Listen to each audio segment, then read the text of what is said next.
ஆனால் நம்ம இந்தியாவிலே போலி மருந்து தயாரிக்கிற முதல் இடம் பார்த்தோன்னா நம்ம பாண்டிச்சேரி தான். மக்களை அழிக்கக்கூடிய அனைத்து வசதியும் இங்கே புதுச்சேரியில் தான் இருக்கிறது. அது இந்த என்ஆர் அரசால் தான் இருக்கிறது. என்னுடைய முதலமைச்சர் நாற்காலி மட்டும் சரியாக இருந்தால் போதும்னு நினைக்கிற நம்ம என்ஆர் ஐயா. அவர் துறையே சரியாக கவனிக்காதவர் மக்களை பற்றி எப்படி அவர் சிந்திப்பார்? அவர் வீட்டில் இருந்து 1 கிலோமீட்டர் தாங்க இருக்குது. போலி மருந்துக்கு எது தரமான இடம்னு பார்த்தா புதுச்சேரி மக்கள் தான்ன்ற மாதிரி கொண்டு வந்து வச்சிட்டீங்க உங்கள் ஆட்சியில். இந்த அரசு அதிகாரிகளும் திறமையற்ற போய் தான் இருக்கிறாங்க. மக்களை பற்றி ஒரு துளி கூட கவலைப்படுவதே கிடையாது. புதுச்சேரி பெரிய ஹாஸ்பிட்டலில் போய் பாருங்கள், மருத்துவமனையாவாக இருக்குது.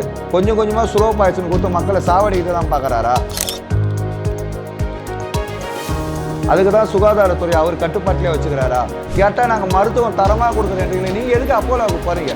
ஒரு மருத்துவம் கூட ஒழுங்கான முறையில் கொடுக்க தெரியாத ஆட்சி இது. மக்களே சிந்தித்து பாருங்கள். அனைவருக்கும் வணக்கம். புதுச்சேரி 10 ரூபா சட்டைக்கத்தினுடைய நிறுவனர் ரகு என்கின்ற ரகுநாதன். புதுச்சேரியில் பார்த்தா இப்போது போலி மருந்துகள், போலி மாத்திரைகள், போலி மருந்து கொள்முதல் செய்வது, மக்களை அழிக்கக்கூடிய அனைத்து வசதியும் இங்கே புதுச்சேரியில் தான் இருக்கிறது. அது இந்த என்ஆர் அரசால் தான் இருக்கிறது. கொஞ்ச நாளைக்கு முன்னாடி தான் போலி மருந்து கண்டுபிடிச்சி 6 பேரை கைது பண்ணாங்க. கேட்டால் காங்கிரஸ் ஆட்சியில் சொல்கிறாங்க 2023 வரைக்கும் கொள்முதல் பண்ணிக்கிறாங்க. அப்போ எத்தனை பேர் இந்த அரசு கொலை செய்திருப்பாருன்னு பாருங்கள். ஒரு கொலைகாரம் கூட கொலை செஞ்சால் ஒருத்தவன் தான் கொலை செய்வோம். ஆனால் இங்கே போலி மாத்திரையை கொடுத்து கிட்டத்தட்ட லட்சக்கணக்கான பேர்களை கொலை செஞ்சுன்னு இருக்கிறாங்க. இந்த அரசு மக்களை பற்றி ஒரு துளி கூட கவலை கிடையாது. எவன் எப்படி சேர்த்து உயிர் போனால் பரவாயில்ல, என்னுடைய முதலமைச்சர் நாற்காலி மட்டும் சரியாக இருந்தால் போதும்னு நினைக்கிற நம்ம என்ஆர் ஐயா.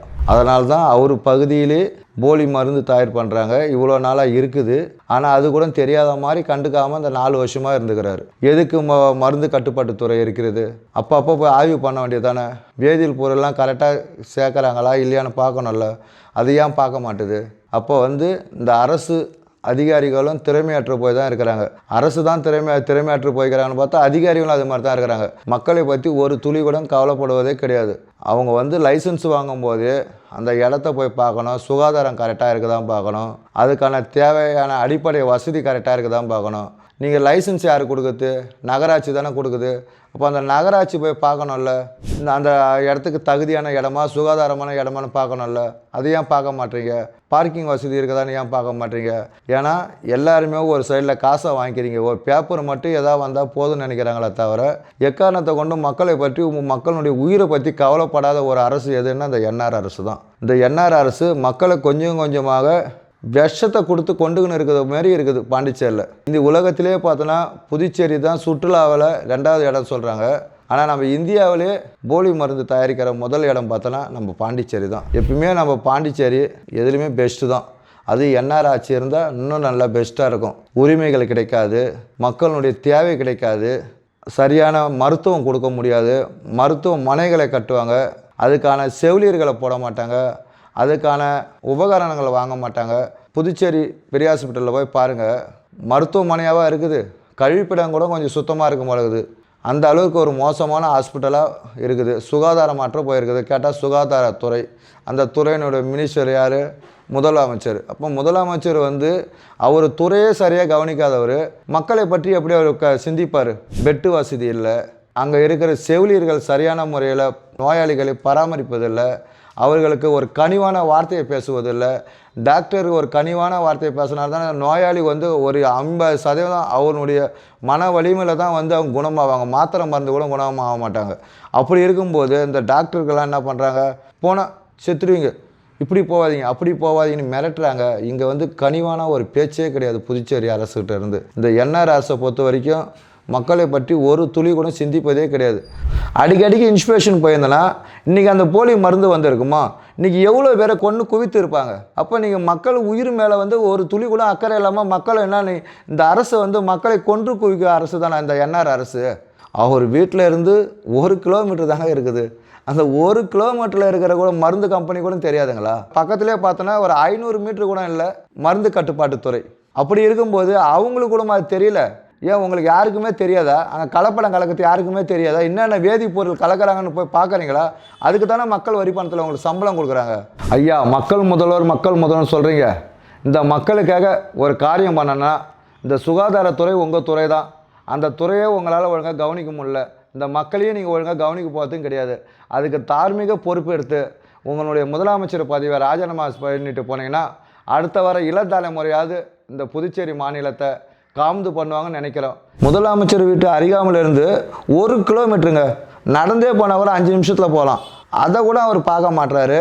மருந்து கட்டுப்பாட்டு துறையிலேருந்து கிட்டத்தட்ட பார்த்தோன்னா ஒரு 500 மீட்டர் தாங்க இருக்கும். ஏன் அதை போய் நீங்கள் பார்க்க மாட்டீங்க? வேதிப்பொருள்லாம் கரெக்டாக இருக்குன்னு பார்த்துருந்தோன்னா இன்றைக்கி இவ்வளோ போலி மருந்து வந்திருக்குமா? நம்ம இந்தியாவுக்கே சப்ளை பண்ணுற அளவுக்கு ஒரு மோசமான அரசுன்ற கொண்டு வர அளவுக்கு முதலமைச்சர் செஞ்சாரோ இல்லையோ இந்த பாண்டிச்சேரி மக்களை அசிங்கப்படுத்திட்டீங்க. போலி மருந்துக்கு எது தரமான இடம்னு பார்த்தா புதுச்சேரி மக்கள் தான்ன்ற மாதிரி கொண்டு வந்து வச்சிட்டிங்க உங்கள் ஆட்சியில். அந்த அளவுக்கு ஒரு கேவலமான ஆட்சி செஞ்சுட்டு நீங்கள் அசிங்கப்படுறீங்களோ இல்லையோ, பாண்டிச்சேரியில் பிறந்து வளர்ந்த நாங்கள் அசிங்கப்படுறோம். இந்த அளவுக்கு அவமானப்படுத்திட்டீங்க. கிட்டத்தட்ட பார்த்தோன்னா 16 லட்சம் பேர் தாங்க வராங்க. தமிழ்நாட்டிலேருந்து 2 தொகுதி வருமா? இதை கூட நீங்கள் நடந்தே போயிருந்தால் கூட ஒரு 3 மாதத்தில் ஒவ்வொரு வீட்டில் இருக்கிற மனுஷனை கூட யாரே இருக்கிறான்னு தெரிஞ்சுக்கலாம். அப்படி இருக்கக்கூடிய இந்த ஒரு நிர்வாகத்தை கூட உங்களால் கவனிக்க முடியாமல் நீங்கள் என்ன தான் ஆட்சி பண்ணுறீங்க? இந்த என்ஆர் என்ன தான் ஆட்சி பண்ணுறாரு? கொஞ்சம் கொஞ்சமாக ஸ்லோ பாய்சன் கொடுத்து மக்களை சாவடிக்கிட்டு தான் பார்க்குறாரா? அதுக்கு தான் சுகாதாரத்துறை அவர் கட்டுப்பாட்டிலே வச்சுக்கிறாரா? ஜிஹெச்சில் போய் பாருங்களாம், ரொம்ப மோசமான நிலைமையில் இருக்குது. அவன் கீழே படுத்துனுங்கிறான். நோயாளி தரையில் படுத்தா ஜில் பாயறி அதுவே ஜுரம் அடிக்கும். அவன் கீழே படுக்கிறான். பெட்டு வசதி இல்லை. அந்த பெட்டுக்கு பார்த்தோன்னா மெத்தலா இல்லை, மெத்தலாவுக்கு பார்த்தா துணி இல்லை. அது மாதிரி இருக்குதுங்க. இது என்ன ஒரு கேவலமான அரசாக இருக்குது. இதை மாதிரி ஒரு அரசு எங்கேயுமே இருந்ததில்லை. இங்கே பார்த்தா கொன்று குவிச்சுன்னு இருக்குது மக்களை. எதுலிங்க விளையாடுறது? சுகாதாரத்துறையிலே அங்கே இப்போ விளையாடுறது, மருத்துவத்தில் அங்கே விளையாடுறது. ஏங்க ஒரு மனுஷனுக்கு தேவை என்னது? இருப்பிடம், தரமான கல்வி, தரமான மருத்துவம். இங்கே மருத்துவம் தரமாக இருக்குதா? கேட்டால் நாங்கள் மருத்துவம் தரமாக கொடுக்குறேன்றீங்களே, நீங்கள் எதுக்கு அப்போலோவுக்கு போகிறீங்க? நீங்கள் இங்கே சிகிச்சை எடுத்தால் உங்களுக்கு தெரியும். சிகிச்சை எடுக்கிறது கிடையாது. மக்களுடைய வரி பணத்தில் கிளம்பி ஓடிடுறீங்க அப்போலோ ஹாஸ்பிட்டலுக்கு. ஆனால் நாங்கள் வரியும் செலுத்திட்டு ரத்த வேர்வை சிந்தி நாங்கள் வரியாக கட்டின்னு இருக்கிறோம். நீங்கள் குளிர் காஞ்சின்னு எங்களுடைய வளத்தை கொள்ளையடிச்சுக்கின்னு எங்களை கொஞ்சம் கொஞ்சமாக ஸ்லோ பாய்சன் கொடுத்து சாவடிச்சுன்னு இருக்கிறீங்க. அதுதான் உங்கள் அரசா? அதுதான் இந்த என்ஆர் அரசா? யாராவது எதிர்த்து கேள்வி கேட்குறீங்களா? ஒருவேளை நீங்களும் அது கூட உடந்தையாக இருக்கிறீங்களான்னு தெரியல எதிர்கட்சியெல்லாம். அதனால தான் இன்றைக்கி இவ்வளோ சுகாதாரத்துறை கெட்டு குட்டிச்சவராக போய் கொண்டு இருக்குது. ஆனால் யாரும் அதை பற்றி ஒரு துளி கூட நினைக்க கிடையாது. யாரும் பார்க்கறதுக்கு கிடையாது. நாங்கள தாங்க கத்தி கிடக்கிறோம். ஏன்னா இன்றைக்கி சிகிச்சைக்கு போகிறது நாங்கள் மட்டும்தான். ஏன்னா ஏழை மக்கள் தான் போகிறோம். நீங்கள் தான் ஒன்றுனா நேராக தனியார் ஹாஸ்பிட்டலுக்கு போயிடுறீங்க. தனியாருக்கு போய் நிதி கொடுக்குறீங்க. தனியாருக்கு போய் அந்த ஹாஸ்பிட்டலில் போய் திறப்பு பண்ணுறீங்க. அந்த ஹாஸ்பிட்டலில் போய் நாங்கள் ஸ்கேனிங் மிஷின் வாங்கிட்டாங்கன்னு சொல்கிறீங்க. ஆனால் புதுச்சேரி அரசு மருத்துவமனையில் ஏதாவது வாங்குறீங்களா? ஆனால் புதுச்சேரி அரசு மருத்துவமனைக்கு போனால் காப்பீடு திட்டம் இருந்தால் மட்டும்தான் சிகிச்சையே பண்ணுறீங்க. இதே அடைப்புக்கு போனால் ஆஞ்சியோ பண்ணுறதுக்கு மருத்துவ காப்பீடு இருந்தால் தாங்க சிகிச்சை பண்ணுறீங்க. இது என்ன இலவச மருத்துவம் கொடுக்குறீங்களா இல்லை வியாபாரம் செய்கிறீங்களா? இவ்வளோ நாள் ஆட்சி பண்ணுறீங்க. கிட்டத்தட்ட பார்த்தோன்னா 35 வருஷமாக நான் எம்எல்ஏ இருக்கிறேன்றீங்க. உங்களுக்கு மக்களை பற்றி ஒரு துளி கூட சிந்தனையே கிடையாதா? மக்களுக்கு ஆட்சி செய்யறது தாங்க இருக்கிறீங்க. மக்களை கொல்றதுக்காக இருக்கிறீங்க.